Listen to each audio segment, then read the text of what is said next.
আজকে অনেক দেরি হয়ে গেল ঘুম থেকে উঠতে। হ্যাঁ, এখনো রাত কেন? ব্যাপারটা কি? এখনো সূর্য ওঠে না কেন?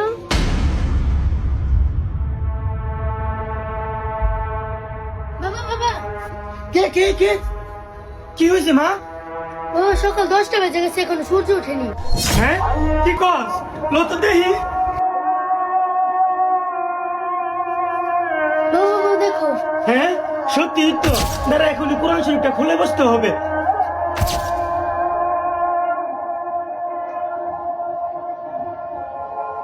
বিশ্বাস করেন কিয়ামতের আগে একদিন এক রাতের মধ্যে এই কোরআনের সব পাতাগুলো আল্লাহ তুলে নেবেন আসমানে।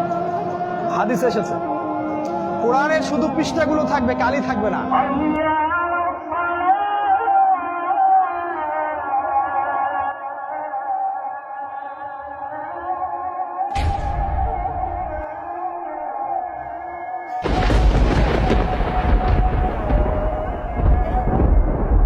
কিরেছে কোরআন শরীফের লেখা দিয়ে মুছে গেছে।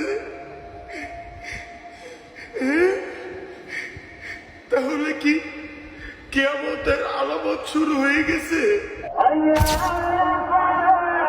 হে মানুষ, তোমাদের পালন করতেকে ভয় করো। নিশ্চয়ই কিয়ামতের প্রকম্পন এক ভয়ঙ্কর ব্যাপার। আজই হলো পৃথিবীর শেষ দিন। পাপাচারী মানুষেরা হতাশ হয়ে যাবে, কাণ্ডজ্ঞান হারিয়ে দিক বিদিক ছুটতে থাকবে এবং একসময় অজ্ঞান হয়ে মৃত্যুবরণ করবে। আল্লাহ রাব্বুল আলামিন আমাদের সকলকে পৃথিবীর শেষ দিনের ভয়াবহতা থেকে হিফাজত করুন।